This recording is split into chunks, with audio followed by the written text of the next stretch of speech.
Good evening, I'm Thuy Vu. Welcome to This Week in Northern California. The U.S. Supreme Court hearings on 2 gay marriage cases grabbed headlines this week. There was, of course, high interest here in the Bay Area. Supporters of same-sex marriage held a march in San Francisco Tuesday night. Final rulings on both California's Proposition 8 and the Federal Defense of Marriage Act are expected in June, and we'll be watching closely. We have some other top stories as well, and here to discuss them are Robert Gammon, co-editor of the East Bay Express, Scott Smith, staff writer for The Record in Stockton, and Tom Bakar, KTVU News consumer editor. A troubling development: at least 32 defective bolts on the new eastern span of the Bay Bridge must be replaced. The bolts are large rods, 3 inches in diameter and 24 feet long. They're part of the seismic upgrades to the new span. And Tom, why did the bolts break? And have they been inspected? Yeah, well, first of all, I just want to show you, this is a tiny little model of this thing. And the real ones are 15 times the size, meaning that the metal on these shafts is about this much long. 15 times the size of what you're holding up. So they're huge. They're huge. In fact, some of them are 30 feet long. Others, the shortest is 9 feet long, and they weigh thousands of pounds. And what happened is, as they were literally cranking these things down to put them into place, they would torque them down, and they finally got them set, and some started breaking, and others would break a short time later. Now, these are huge pieces of metal, and while it is true it's a lot of force to crank them down and all that stuff, this is just completely beyond the realm of understanding, because this amount of failures, of the first 100 bolts they cranked down, 30 of them failed. That's a 30% failure rate, which is just unheard of for this kind of construction and this kind of thing, given what these things are. These are part of the system that literally holds the road deck to the piling underneath the road deck to keep the whole thing together should it start shaking in an earthquake. And what happens is it rocks like this. But if this part, this connector is not right, what literally happens is that the roadway can slip off the piling. So it is a huge problem. And there are claims that, yes, indeed, these were inspected. Yes, indeed, they were treated in all the ways that they should be done, and there was double inspections, and this, that, and the other. All that stuff has been stated. And do you buy it? Do you think it's true? I mean, how can it be? If it's all true, then it can't be, and that's just the reality of the situation. So now the investigation goes back to the original company that manufactured them, a little firm called Dyson back in a place called Painesville, Ohio, near Cleveland. But they probably got the metal from somebody else, because they are a fabricator, so they take a steel rod and they turn it into something. So we'll have to find out where the steel came from. Then we'll have to find out what, if anything, they did there that might have caused a problem. Then it goes to a much more serious matter, and that is the thing called quality assurance. Once you make this thing, you have to have quality control in making it, but then you have to have quality assurance so that by the time it gets to where it's going to be, it's properly working. The problem with all of this is these things are so long, and now with the road deck down, you can't extract most of them, meaning they are broken in place, and you can chop them out and, you know, section by section, but you can't replace them. And as a result, what they're going to have to do is to build some sort of a collaring system around these boxes that literally hold the road deck down to the piling. And if they can't do that and do that quickly, there's a question as to whether or not this bridge will open on time. Caltrans insists that it will open on time. Other people have looked to say this is a big enough job. It may, but may not. But we'll see. Well, it's set to open Labor Day weekend, but there are questions about that. But I'm curious, how many of these bolts total are there on the bridge, and have they determined exactly what caused the ones that did break to break? Well, they don't know what caused them to break. They believe what it was contamination of hydrogen into the metal, and for those of us who are not technical, basically what it means is something got into the metal that made it more brittle than it needs to be, and when you applied real force to it, it broke.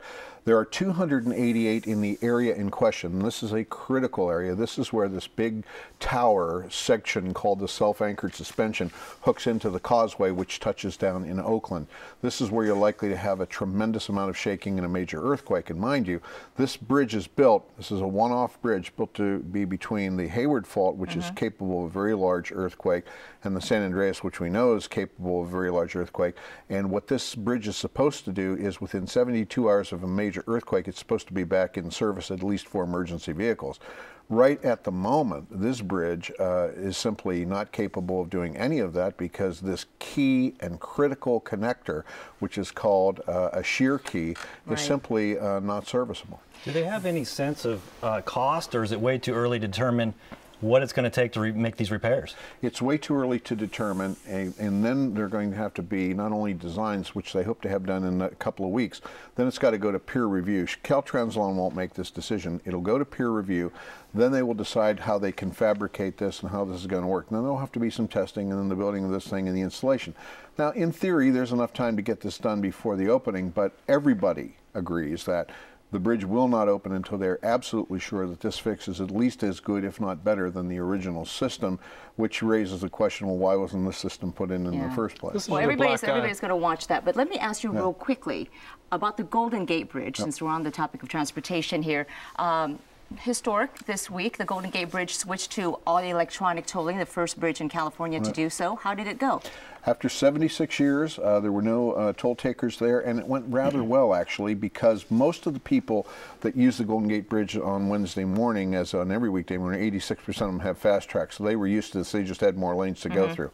The real concern is going to come when the tourist season really gets going and people will come from other parts of the state and certainly other parts of the country. They've got their cash. And they've got their cash, and or at least they're going to want to stop, and then there may be some accidents and things like that. The biggest problem turned out to be people zooming through there. It used to be that it was a 5-mile-per-hour limit to go through the toll booth, even if you had fast track. Now it's 25, which matches the rest of the bridges. Some rocket jockeys were going much faster than that, and the CHP had to deal with that. Well, hopefully that situation settles down. This is going to become toll collection by mail, is that right? Basically what happens is they'll take a picture of your license plate, and if you haven't already signed up for a license plate reading, which you can do in advance, they will send you a bill. You have to pay it within 21 days or the fines start mounting up. And because you have to renew your driver's license here and in other states, they'll be able to collect it. All right. Two bridges, very different situations. Very different. Tom, thank you. Well, Stockton is the nation's largest city ever to file for bankruptcy, and it's now on trial for doing so. Wall Street creditors say the city should not be let off the hook for its debts, especially while Stockton is still protecting its payments to the California Public Employees Retirement System, or CalPERS. And Scott, what is at stake here? What's at the core of the argument? Well, regarding CalPERS, CalPERS, of course, provides pensions for the city employees, city retirees, I should say, and the city pays in and the employees pay into the pensions. And the city is worried. There's been a big problem with crime in Stockton. It's been a dangerous city for a number of years, and there's been a shortage of police officers with cutbacks, with the recent financial crisis, and the Wall Street creditors, of course, want the city to tighten its belt in every place possible, and so they're looking toward CalPERS for Stockton to do that. The city comes back and says, well, you know, if we cut back on the pensions for our employees anymore, even more of those police officers and employees throughout the city are going to bail, essentially. So they really make it out to be a life or death situation with being able to retain employees and police officers especially. Well, how much money is on the line? How much does Stockton owe its creditors, and for what kinds of things? Yeah, the city, you know, back when times were good, issued a lot of bonds, millions of dollars worth, and so when the economy crashed, the tax revenues kind of failed, and Stockton is not able to make those bond payments right now. So what's happening is that there are these companies, these firms that insure Stockton's bonds in the case that Stockton defaults, which it did last year. So these bond companies, insurance companies, are now paying the bond holders, and so they're on the hook for millions of dollars. There's one, Assured Guarantee Corporation, is on the hook for about $165 million.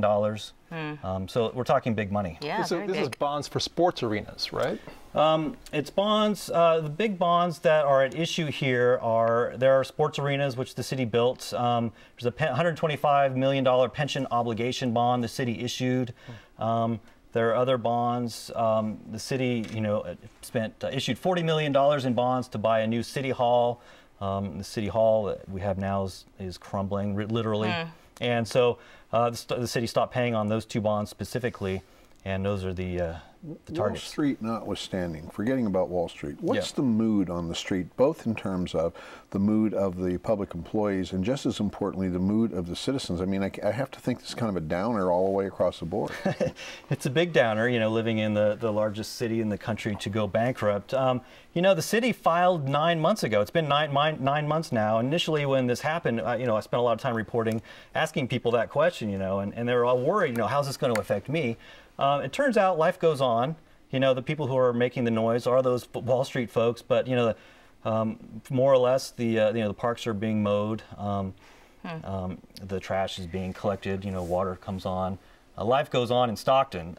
So I think people are starting to realize that it's not the end of the world. The city's not going to go anywhere. It's not going to liquidate or close down. The new mayor wants to do a tax measure right now, right? To hire new police. How is that going over in town? Yeah, not very well. It's turning out to be a big fight. Of course, anytime you want to raise taxes, he wants to raise a half-cent sales tax, which he thinks will raise annually about $18 million, and he wants to put about 100 more cops on the street, again, to fight the crime problem.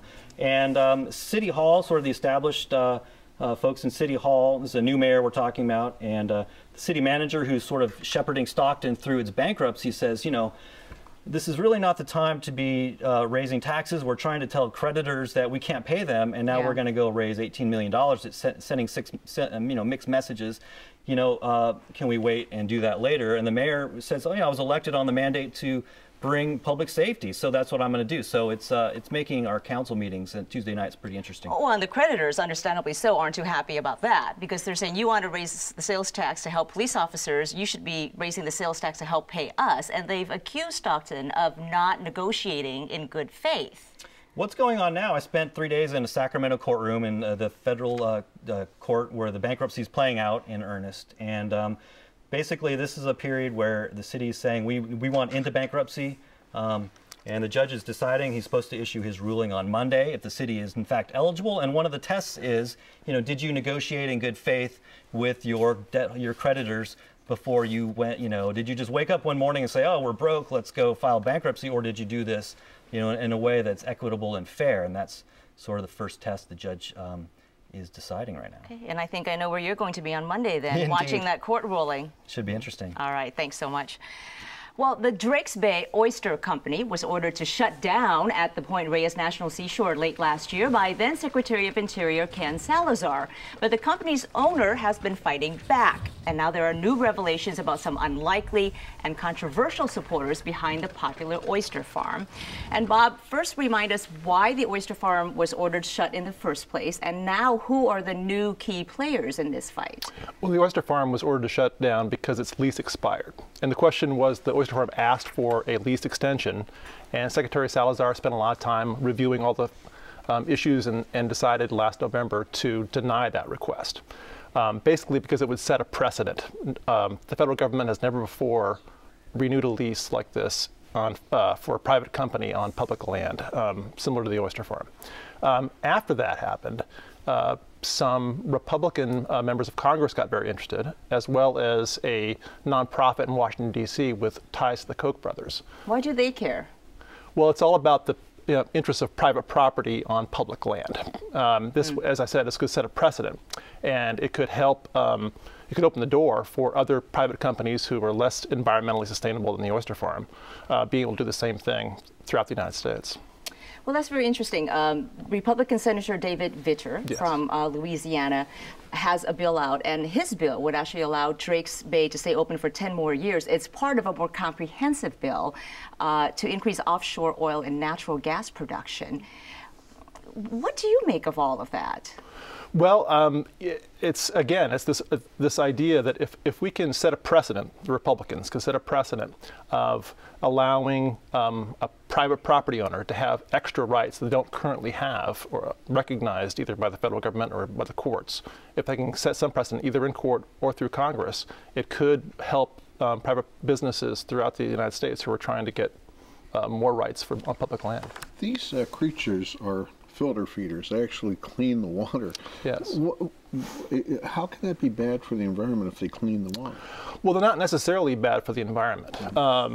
The oyster farm is debatable as to whether it's bad for the environment. But at the end of the day, the question was, okay, are we going to set this precedent and allow this lease to continue on just because this oyster farm is not necessarily bad for the environment? And what's interesting about this is that Kevin Lunny, the owner of the oyster farm, is now backed by a nonprofit group called Cause of Action, which is giving him free legal representation. What do you know about Cause of Action? Well, the executive director, Dan Epstein, is a former employee of the Charles Koch Charitable Foundation. He also was the lead lawyer for the House Oversight Committee, Republicans that have launched a number of investigations into the Obama administration, most notably the Fast and Furious investigation. And so this whole issue now has become a darling on the right. It's been on Fox News quite a bit, and it's making waves among conservatives. What do people who live in the neighborhood out there, Drakes Bay, in that part of the North Coast? It's beautiful. A lot of us go up there to recreate. What do people who live in that region think about the oyster farm? The community is deeply divided and has been for a long time. Environmentalists are on one side. They want to see the park become a full wilderness. It would be the first marine wilderness on the West Coast. But locals, who especially were involved in sustainable agriculture, want the oyster farm to stay.